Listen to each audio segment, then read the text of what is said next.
Hey, what's going on, YouTube? Hope everyone is doing well. Welcome to another episode of the Great Black Speakers Podcast, where we connect through conversation.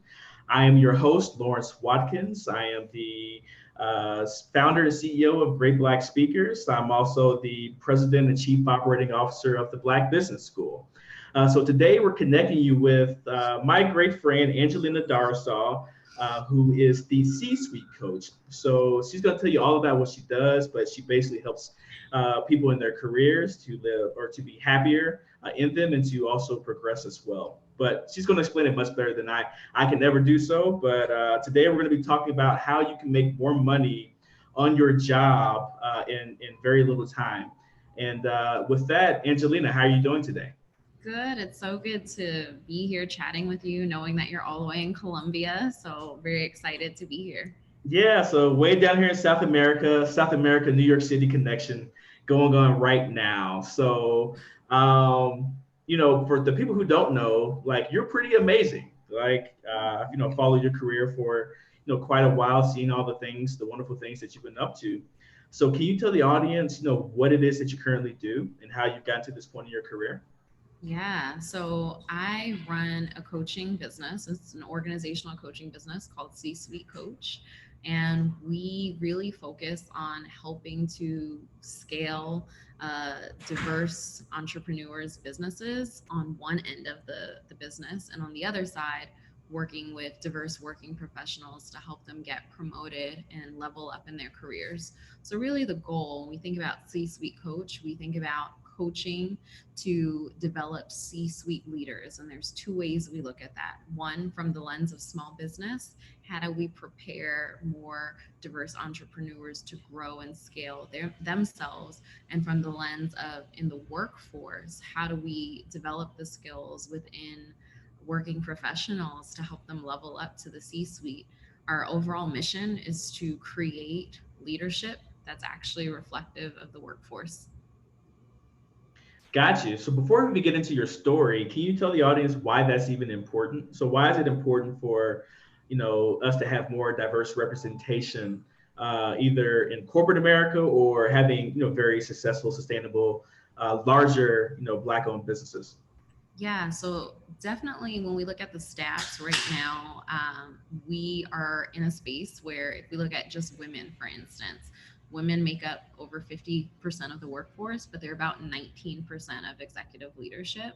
So we don't have equity, and there's tons of documented research that goes to reflect what happens when there is a more diverse workforce and leadership for that workforce. So, for instance, better bottom line, increased revenue. Those are things that have been documented over and over. So businesses that prioritize diversity and have diversity on their boards and at their executive level tend to perform better. So it's about sustainable business, but also for me personally, it's about equity and creating environments that everyone can thrive in and see themselves represented in when they look at leaderships. As a young person in the corporate world, having limited examples of leaders that look like me definitely affected my confidence at different points and made me feel that perhaps growing in my career may not be for me.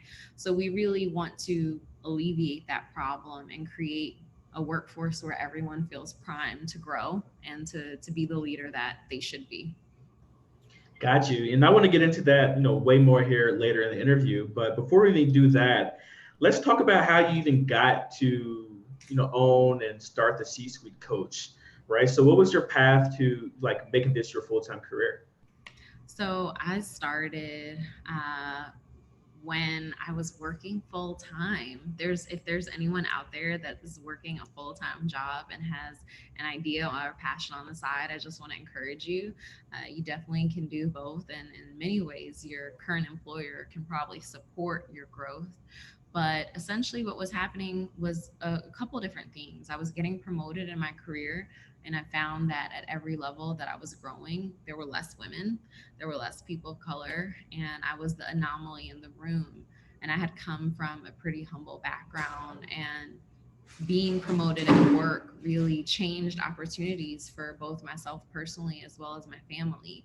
And when we talk about equity, that's part of it. Getting promoted at work can give you hiring power, the ability to influence, the ability to support candidates that are going to support your interests because you have the financial resources to do that. So when we talk about getting promoted, it's not just the title, but it's the economic empowerment that comes with growing your career. So that was happening to me. In my first job, I made under $40,000. And just a couple years later, through being promoted pretty rapidly, I was able to be in the six-figure range in what was then called the millennial 1%. So making over a certain amount. And that changed the game for me. I was able to be debt free from my student loan debt by the time I was 26 years old. And that helped me get to a place where I could start to think about launching a business. So, as all that's happening, and I'm trying to think what's going on in my career, what's positioned me for this, one thing that really stood out was the access to professional development and coaching that I had. And I wanted to be a part of creating that access for other people. So, while I was working full time, my company was able, because I was a senior manager at the time, to sponsor my certificate of coaching at NYU, so at New York University. And I started my coaching practice right when I was working, especially after studying and learning the fundamentals and the really getting grounded in the history and foundation of coaching and being trained as one. Got you. So that's a lot to unpack, right? Because that's a very interesting story in terms of you coming from humble backgrounds to do what you do now. So I guess my next question has to do with that. So what is a typical path or just a common path for someone who may not have the social connections when they're young, who may be just on scholarship when they get to college or just whatever, just don't come from that sphere of investment bankers, management consultants, and just people with these high power positions. What do you find to be the path for them to achieve at a very high level if they want to go the corporate route? Yeah, so the famous saying is if opportunity isn't presenting itself, or if there's not a seat at the, I think it's Shirley Chisholm who says, if there's not a seat at the table, pull up a chair. It's about creating opportunity. And if you're someone that isn't coming from a place where you have maybe a wide network from your family in all of these different institutions, what can you do? How can I empower myself to create those connections? So it could be looking into professional development programs that will help create a network for you. So there's, especially you mentioned college and university age, there's organizations like sponsors for educational opportunity, T. Howard Foundation, Emma Bowen. All of those target that age range and they provide internships. So that's one thing I would be looking into. The other thing I would be thinking about is, am I really clear on what it is I want in my career, what I'm looking for, what I'm seeking, if it's a job opportunity, if it's a mentor?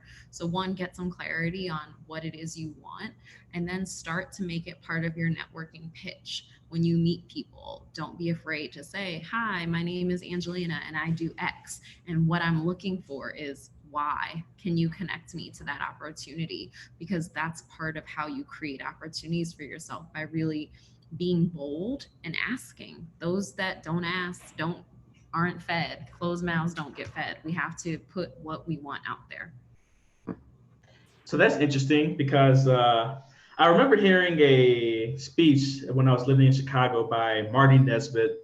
He's President Obama's best friend, and also really big into the private equity space. And he was talking about this concept of just like privilege.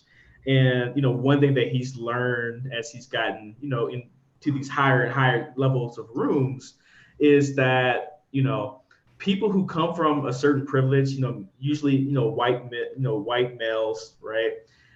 They no matter who you are or who they are, they feel like they own the room, right? That's something he stated. He said, they feel like they own the room. They feel like, or they think that they deserve everything that comes to them, while we are always struggling to determine or to just, overcome this concept of us having this imposter syndrome, like we don't belong here.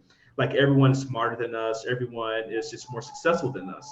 And I see that happen a lot with, people, even in my peer group, as well. So what would you say to someone who feels like they are, as they are, increasing in their positions like you were and everything like that? What would you say to them if they feel like they are imposters in those new rooms? I would say many things. One, I would say you deserve to be in any room you are in. But I also would say diversify your network, right? Because there's something to be learned from that. If you're constantly around a certain group of people that maybe is coming from a different background and that background has led them to feel entitled or to feel privileged, I would want to, instead of just distancing myself from that, I'd want to know, how do I embody that? And if I can be around it more often, then maybe there's something that will help me figure out how to embody that quality and that characteristic for myself. So it can be really empowering, because learning how another group with a different experience and a different worldview thinks can influence our own worldviews and help encourage and challenge us to rethink how we're looking at situations. So if you're feeling like an imposter, maybe spend some time with someone who you see owning the room. And it could be a person who is from any background. It can be a very confident woman of color. It can be a white man. It can be whoever. But I would want to know, I see that person owning the room. What is it that gives them the confidence and the ability to do that? And how can I embrace those same characteristics so I'm also able to own that room? Sometimes we get in that imposter syndrome mode and we think, oh, I don't have what it takes. Let me go talk to other people that feel like they don't have what it takes. And we'll just sit here and talk about it amongst ourselves. And we don't always grow from that. We tend to grow more when we push and challenge ourselves to learn from folks that have a different experience. So there's something to be said about diversifying our networks and reaching out to people we see who are owning that room and owning that their presence and their space. And that could be a person from any background. Right. I want to touch on that concept here in a second about the diversifying of your network and where that can actually lead to additional power in your career. But before I do, just want to remind everyone I'm talking to Angelina Darrisaw. Angelina is the founder of the C-Suite Coach, and what they do is transform careers. So today we're speaking all about how you can go about transforming your career and make more money on your job in a very short amount of time. If you like this video, please go ahead and give us the thumbs up on YouTube. We would really appreciate that. The Google algorithm appreciates it as well.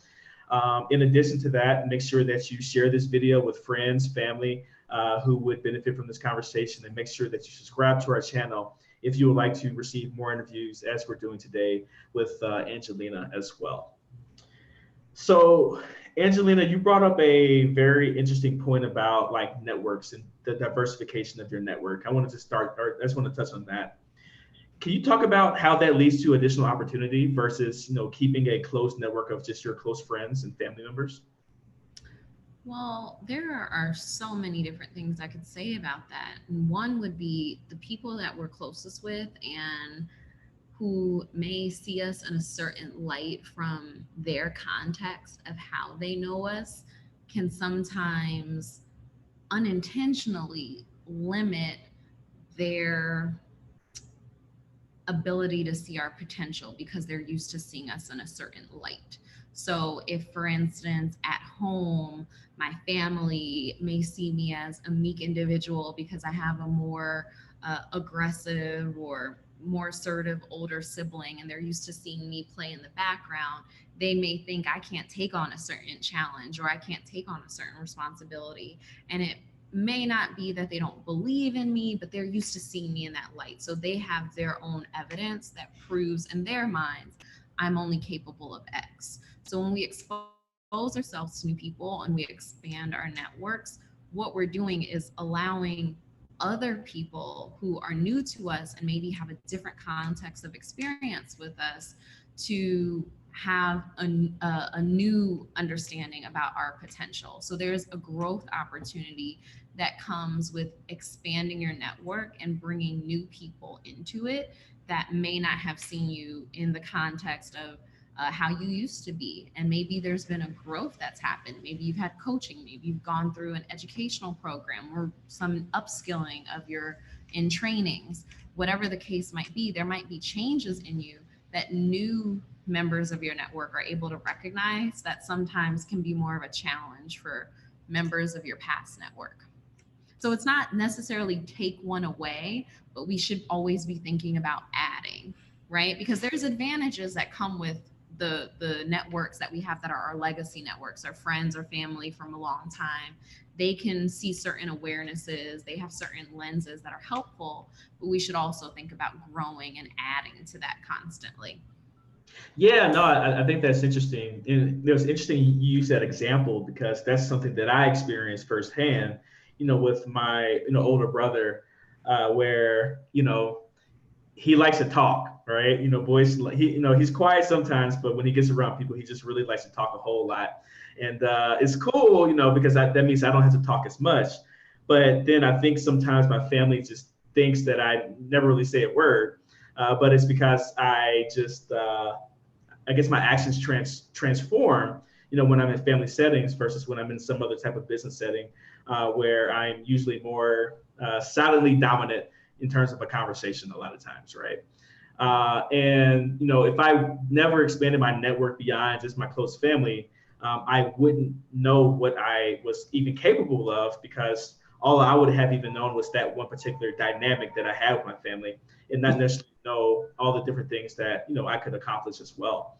And I think what else comes with like the expansion of your network into like just other communities, other people, is this concept of the power of weak ties, right? So the power of weak ties, is really about opportunity because a lot of opportunities come from these weak ties where, the strong ties that already exist, some opportunity can come from those. But when you're talking about business and other things, it's really, for me at least, the weak ties that have, pushed me forward a whole lot. So do you see like as you coach people and they expand their network with these weak ties, do you see more opportunities come to them from these new connections?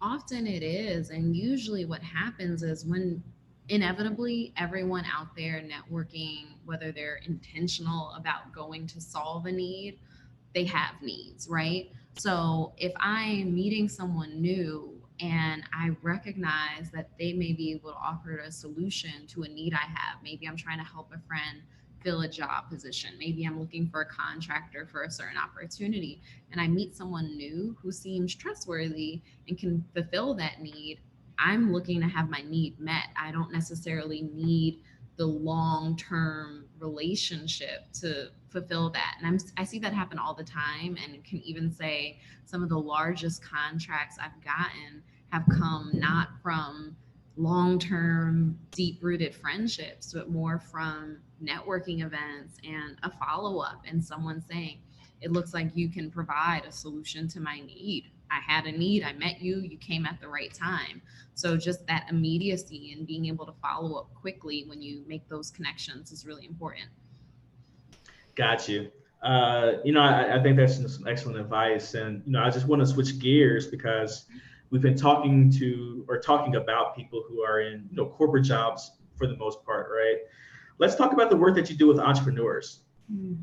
right? So I believe that you are or were a Google for Entrepreneurs coach. Is that correct? Yeah, so my company, C Suite Coach, runs a program called the Digital Coaches Program in partnership with Google. And essentially is really one of the most phenomenal things I've seen a large company do. It started in 2017 with 8 coaches, and the whole premise is to take seasoned business owners who have a breadth of experience and background in coaching and training and leverage them to provide free resources to the community. So this is a completely free opportunity. It's available in now 9 cities across the US. And in 2018, the program touched 16,000 diverse entrepreneurs in person with hands on training, panels, educational programming, and small group and one-on-one coaching. So the coaches provide such a great service to the community, and this is really helping other small businesses grow and scale across the country. Yeah, it's interesting. I just thought about this. One of the biggest connections that I made this week was with a guy named Sterling Smith. So shout out to Sterling. But he was introduced, to me from another guy where they met at the Google for Entrepreneurs program in Raleigh, North Carolina. I think it was either Raleigh or Charlotte or somewhere in North Carolina. But that particular program. And it's interesting to me, these networks that are forming amongst entrepreneurs, especially those entrepreneurs who are with venture-backed companies, but then also people who are bootstrapped as well. And they love the program because of the coaching. When they think about Google for Entrepreneurs, just the resources and coaching and just services that are actually provided. So you've worked with how many entrepreneurs so far, do you think, through the program? Well, in 2018 alone, it was 16,000, over 16,000 through over 300 programs. I just earlier today was looking through some of our 2019 numbers, and for Q1 and Q2 is not even done, but we're at over 9,000. Wow. So you've worked with all these entrepreneurs, from these, cities all over. What are some of the commonalities that you see in terms of like just their strengths, and then also some of the challenges that they face as entrepreneurs trying to start and grow a business? So, what I say is a very common strength amongst many entrepreneurs is vision. Someone starts a business or starts a part-time business, however they're running it, they have a big vision and they're looking to solve a problem and provide value for their customers. So it is really inspiring to be in rooms full of entrepreneurs because the amount of ambition, hunger, passion, and vision that is in those rooms is really just inspiring. The biggest challenge I would say I see is, well, there are many. One is capacity. Capacity is a problem for just about everyone. It's something I'm currently working on right now too. Just building up capacity as you're scaling to be able to take on more is really, really important. And figuring out how to be most efficient in doing that is really important. I also would say leaning into the things that may be difficult. So, because we partner with Google, for sure, we're really focused on technical skills and leveraging online platforms to help grow business. And there are many entrepreneurs that sometimes are just intimidated by that and it's difficult. I don't want to do it. And so run away from it.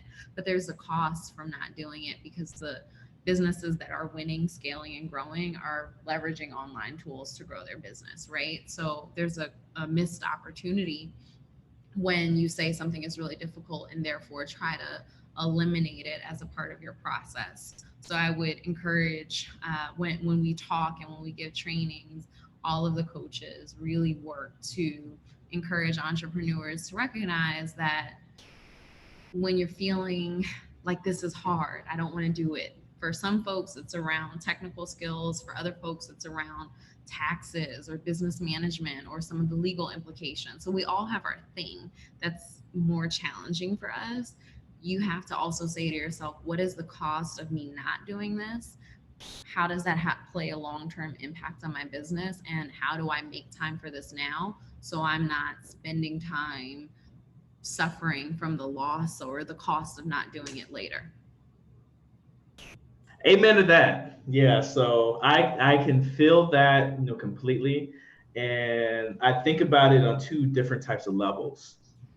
So one level are those things that I just necessarily wasn't really great at even from the beginning, right? So it's usually things related to uh, tactical accounting, tactical legal stuff, just making sure that all the correct documents are filled out. It's the thing that I hate to do the most in the entire world, in the world of business. I hate doing those types of things.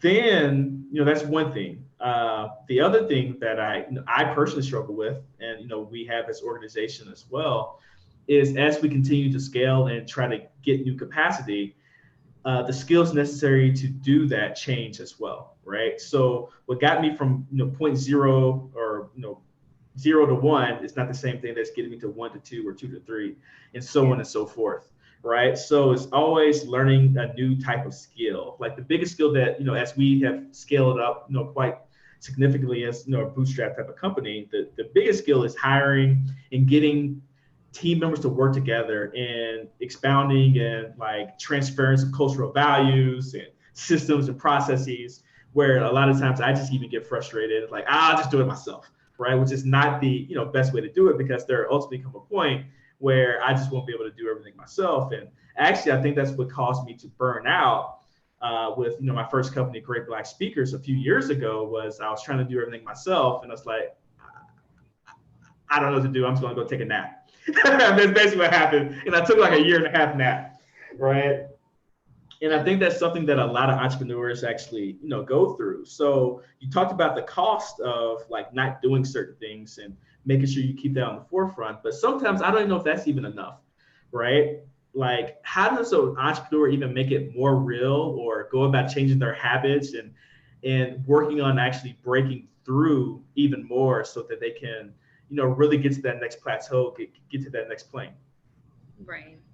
Um, Two quotes I really like that are really simple. Rome wasn't built in a day, and the journey to 1,000 miles begins with one step, right? Two really popular quotes that I think get to what it is you're discussing.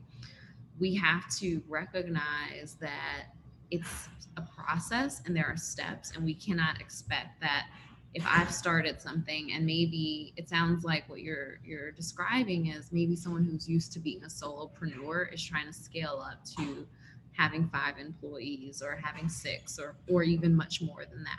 There are going to be some growing pains that happen there, and there are going to be some mistakes along the way. And I think that we have to really own that and accept that, but recognize that those pains are a part of the growth. And without those pains, there will be no growth. So the two things do actually come together hand in hand. So I would say that take it in steps, take it in bite-sized chunks that you can handle. And maybe day one with your employee or your intern or your contractor that's helping you scale up, they're not managing the biggest contract you have. They're managing maybe a smaller one.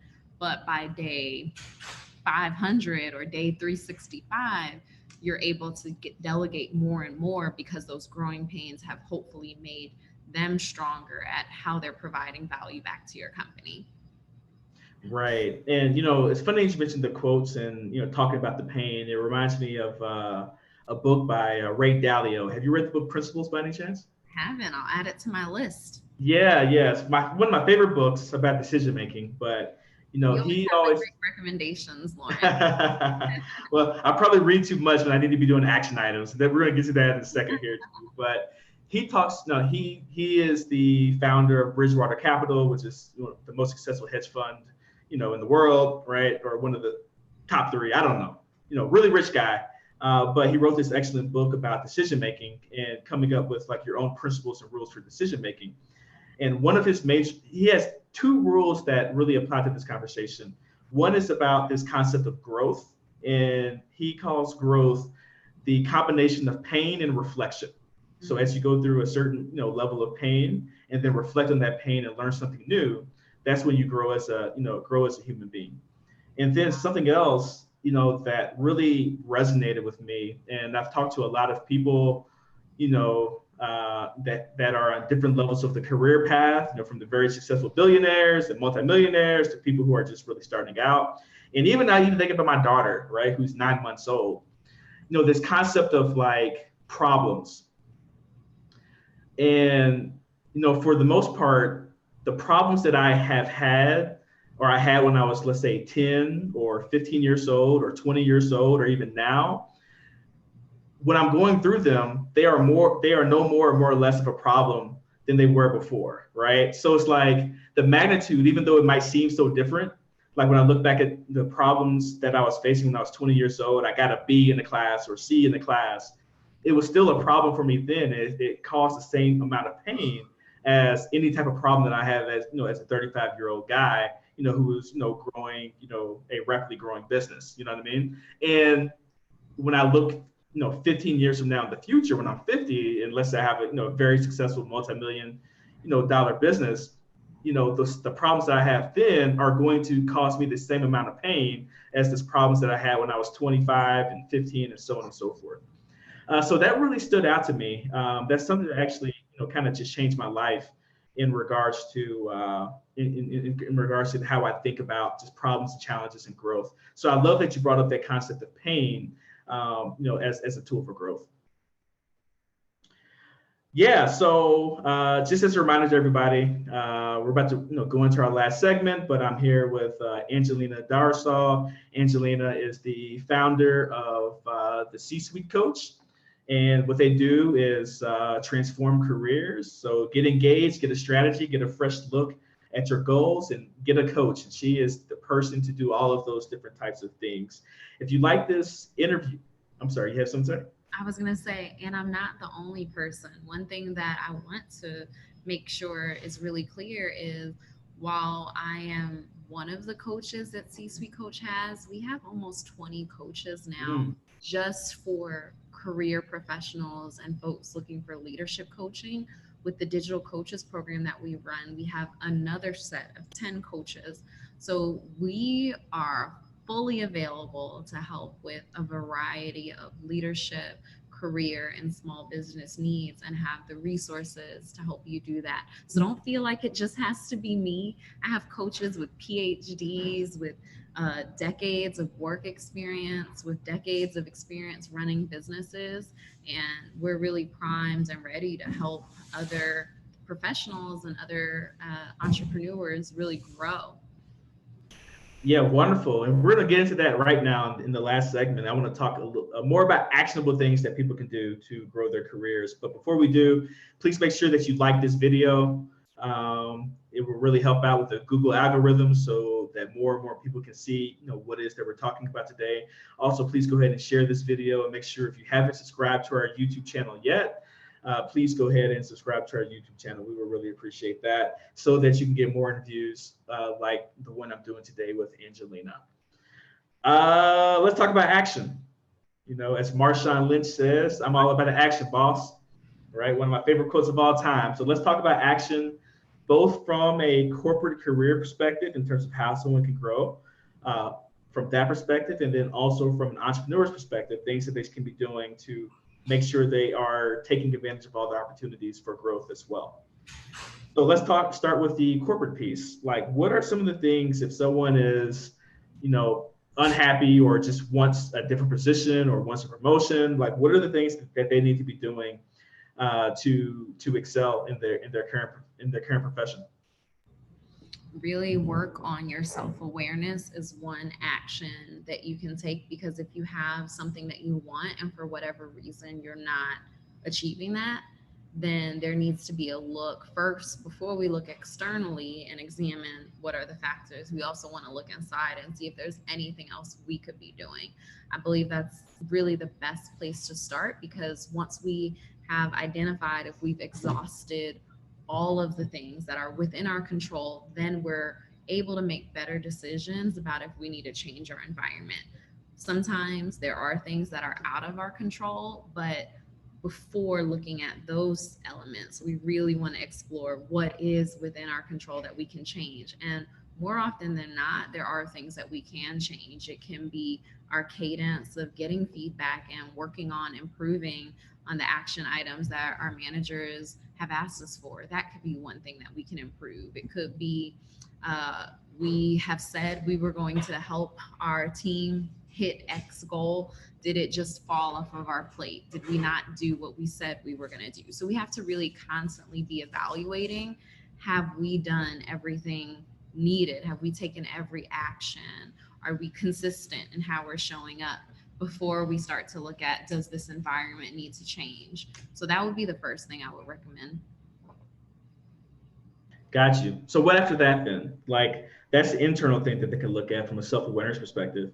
Let's talk about externally in terms of Yeah. once you've done that, what do you do to position yourself to get these new opportunities? So, actually, when we were first getting started, Lawrence, today you said it, it's about branding and thinking about if you are doing what needs to be done to communicate the work that you're doing. I hear so often from so many different professionals, I'm doing a good job. Why can't they just see it? Why can't they just recognize it and promote me?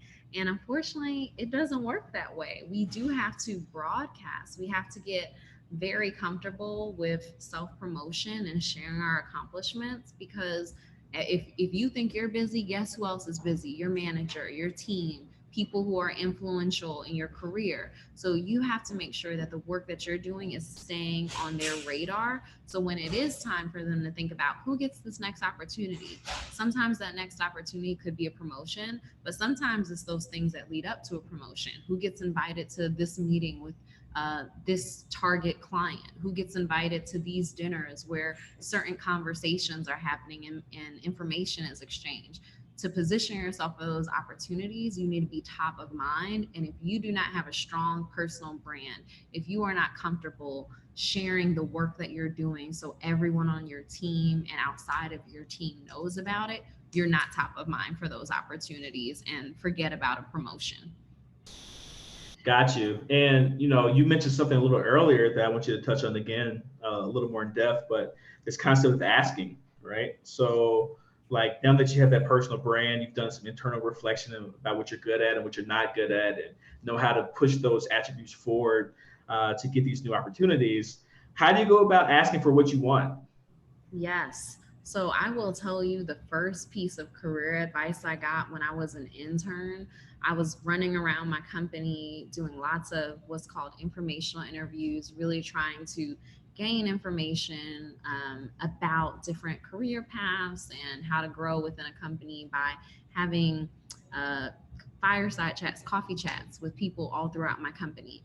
And when I was doing that, the question I always had was, how do you get promoted? Like, I was an intern thinking about how to get promoted. And I heard the same thing consistently. And that was, if you don't ask for a promotion, you likely won't get one. It's rare that that happens. And more people would say, I've asked for every promotion I've gotten. So, that being said, if there's something that you want, if there's a conference you want your company to sponsor for you to attend, if there's a certificate you want while you're working full time, if there's a promotion you want, people aren't mind readers. And again, they're busy, they're distracted, they're worrying about their own careers, their own deadlines, their own goals. You do have to be upfront and ask for what it is you want, because no one will know that. And the other thing is, hiring, think, put yourself in the position of your manager. Hiring is costly, it's time consuming, and while I don't have an employee, I am also doing more work than I want to be doing, right? So my goal, if I'm a good manager and a person with some sense, is usually to keep my employee happy. So I want to do things to encourage you to stay, to retain you, to engage you as my employee. And sometimes I just don't know what that is, because the things that make me happy are so different than what makes you happy. So by you asking your manager or whoever is your people leader what it is you want, you're actually helping make their job easier, because then they can say, oh, yeah, I want you to stay. I want you to be engaged and happy. I can either provide that for you or I can't. Got you, got you. Yeah, no, I think the concept of just asking, that's something I had to overcome too. And yeah, no, I think that's some excellent advice. And I think what you said also applies on the other side of the house when it comes to entrepreneurs. But are there anything like in particular or special that entrepreneurs need to do to make sure that they get the opportunities that they deserve as well? Entrepreneurs have to work on asking for more, for not being timid about their prices, for standing by their prices. They also have to be really structured and diligent with their time. I think that we're in an era right now where entrepreneurship is very glamorized and everyone wants to know about how does entrepreneurship work? What is your day like? What do you do? And they will suck up all of your time. So it's really important to have some structure. Networking is vital for entrepreneurs just as much as it is for working professionals. And I think sometimes that's forgotten. We do have to network, we do have to get out and connect because of exactly what you described. Weak ties can sometimes lead to partnerships. And if we're not out there networking, we're missing opportunities. But at the same time, we have to be structured with our time and not let everyone eat into it. So I would say the three key pieces: ask for the money you deserve, ask for bigger contracts, ask for introductions to someone who can give you a contract, regularly be making those asks of people in your network, share in connecting with other people, share what your business does as much as possible. But then third thing is be structured with your time and make sure that as you're networking, you're still maintaining what it is you need to be efficient and to avoid burnout. Amen to that structure with your time piece. The first person who came to my mind is my friend Clarence Bethea. He came on the show a while back, maybe like a year ago, and Clarence is the CEO and founder of Upsy, so they do warranties for I guess tech products and that type of thing. But he just closed his $5 million round, right? $5 million Series A round, and he is extremely structured with his time. And he had to be trying to raise money, then trying to grow his internal team and his product and all these different things. And yeah, I mean, especially if you're a VC-backed company with these investors down your back, making sure that you're getting them a good return on their investment because they want a 10x return. You really need to do that stuff. And then on the flip side, if you're a bootstrap type of company, you always first about running out of cash. So I don't know which one's worse, having the VCs down your back or running out of cash. I think the running out of cash might be a little worse. But who knows, right? They're both bad, situations. If it comes to that, or pressure-filled situations. So, being structured with your time, that's something I've even had to do this year, take it to another level as we continue to grow the Black Business School as well. So, no, I think that's some excellent advice. So, Angelina, if people want to get in touch with you to help them, you and your company and your other coaches to help, them grow their careers or to take their business to the next level, how do they get in touch with you? So you can reach out via my personal website, which is just angelinadarrisaw.com. Or if you're interested in coaching or a candidate to be a coach with us, please reach out at www.csuitecoach.com. Okay, so Angelina was dropping jewels, dropping gems today in You always regards. make it so easy, Lawrence. It's really, really fun talking to you. Oh, great! Yeah, that's what I like, and I'm just naturally inquisitive about all the cool things that you're up to and our other guests are up to, and I appreciate you coming on, board today or coming on the channel today to talk to our audience. So if you guys like this conversation, please go ahead and make sure you press the thumbs up button. Also, make sure that you share this video with friends and family who may be struggling in their career or just want to take it to the next level. There are a lot of things that we talked about today that could help them do that. Send them to the csuitecoach.com or angelinadarrisaw.com to just get more information about all the cool things that Angelina is up to. And last but not least, please make sure that you subscribe to this channel if you want to receive more interviews like the one that we did today. Actually, last but not least, I would like to thank our sponsor, of course, is the company that I started with my brother, Dr. Lawrence Watkins, the Black Business School, where we just don't help you climb the corporate ladder, we help you build one as well. So what we do is help African Americans obtain a culturally relevant yet practical education in all things wealth building at a price they can afford. So if you're looking to build, financial freedom for yourself and, where you can come live down here in Medellin, Colombia with me or wherever you want to be, or spend more time with your children or do whatever you want to do on that particular front, we have courses, for you. If you're looking to leave a legacy for your family, for future generations to come, we have courses for you for that. Or if you just want to have a stable life, long-term into retirement, please check out, the Black Business School for that as well. So whether you're looking for stock market investing, real estate investing, you're looking for accounting classes, whatever you're looking for, we probably have something. So please head over to theblackbusinessschool.com. That is theblackbusinessschool.com to learn more. So on behalf of Angelina Darrisaw, my name is Lawrence Watkins. I am the founder and CEO of Great Black Speakers. I'm also the president and chief operating officer of the Black Business School. You guys take care, be blessed, and have a wonderful day. Bye-bye.